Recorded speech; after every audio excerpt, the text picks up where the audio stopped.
दुनिया का केंद्र कहाँ है? इस सवाल के अलग अलग जवाब हो सकते हैं, लेकिन भारतीय अध्यात्म के अनुसार दुनिया का केंद्र एक मंदिर के शिखर से होकर गुजरता है। अगर वैज्ञानिक तौर से भी देखें तो कर्क रेखा इस मंदिर के ठीक ऊपर से गुजरती है। ये वही मंदिर है जहां पर 11 अक्टूबर को देश के प्रधानमंत्री नरेंद्र मोदी आकर एक कॉरिडोर का शुभारंभ करने वाले हैं। हम बात कर रहे हैं उज्जैन स्थित महाकाल के मंदिर की। बाबा महाकाल, जिनकी कृपा, जिनकी शक्तियों के चर्चे विश्व भर में होते हैं। बाबा महाकाल, जहां आने वाले के विषय में कहा जाता है कि उसके सारे कष्ट, सारे काल हर लिए जाते हैं। इन्हीं महाकाल की नगरी में महाकाल कॉरिडोर बनाया गया है, जिसे महाकाल लोक के नाम से जाना जाएगा।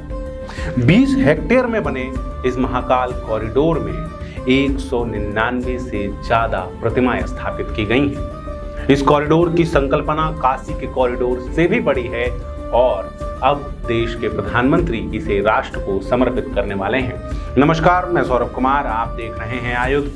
और हमारे आज के इस वीडियो में हम आपको बताएंगे महाकाल के मंदिर और महाकाल की नगरी उज्जैन से जुड़े कुछ ऐसे किस्से, कुछ ऐसी बातें जो शायद आपको अब तक पता नहीं होंगी।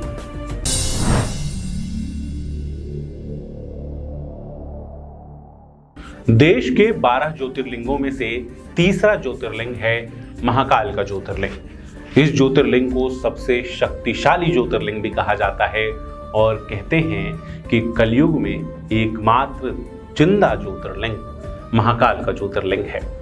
यह शिव का एकमात्र मंदिर है जो दक्षिण मुखी है। शिव का एकमात्र मंदिर है जिसकी शक्तियां आज भी जीवित हैं। शिव का एकमात्र मंदिर है जहां शिव की आरती शमशान के राख से किए जाने का प्रचलन रहा है।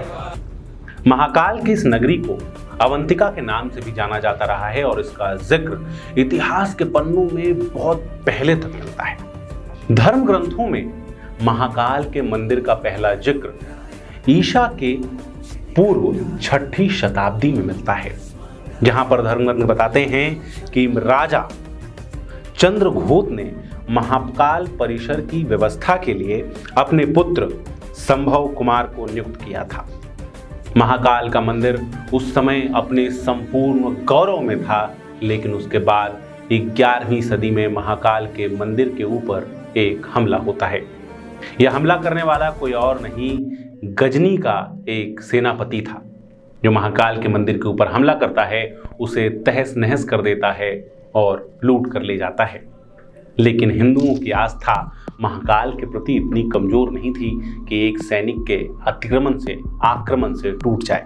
उसके बाद हिंदुओं ने दोबारा उस मंदिर का पुनर्निर्माण किया।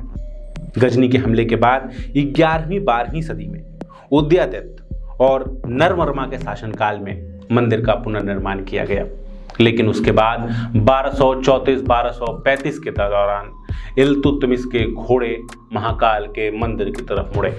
उनका उद्देश्य था भारत की धन वैभव संपदा को लूटना और भारत के सांस्कृतिक विरासतों को मिट्टी में मिला देना। इल्तुतमिश के सैनिक महाकाल मंदिर के परिसर में घुसे और पूरे परिसर को तहस नहस कर दिया। लेकिन उसके बाद भी महाकाल के प्रति हिंदू समाज की आस्था कभी कम नहीं हुई। 14वीं-15वीं शताब्दी में दोबारा इस मंदिर का पुनर्निर्माण शुरू हुआ।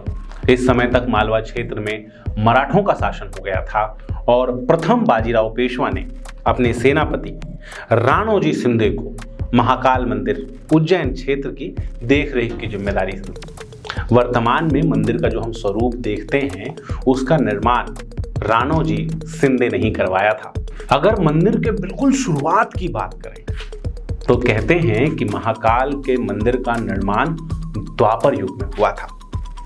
भगवान श्री कृष्ण के जो पालनहार थे नंदी जी, उनसे भी 8 पीढ़ी पहले महाकाल के इस मंदिर का निर्माण हो गया था। महाकाल की शक्तियां इतनी अद्भुत हैं कि आज भी महाकाल को ही उज्जैन का राजा माना जाता है। कहते हैं कि कोई भी और शासक उज्जैन में रात नहीं बिताता। जो उज्जैन में रात बिताता है उसकी कुर्सी चली जाती है, क्योंकि उज्जैन में शासक सिर्फ एक है उज्जैन में शासन सिर्फ महाकाल का है। महाकाल की इस नगरी को अब नया गौरव मिलने वाला है। महाकाल की नगरी उज्जैन में बन रहा महाकाल कॉरिडोर, जहां एक तरफ हजारों लाखों की संख्या में पर्यटकों को अपनी तरफ आकर्षित करेगा, वहीं महाकाल के भक्तों को एक अद्भुत सौंदर्य, अद्भुत दृश्य भी प्रदान करेगा। अगर आपको हमारा ये वीडियो अच्छा लगा तो हमारे चैनल को सब्सक्राइब कीजिए।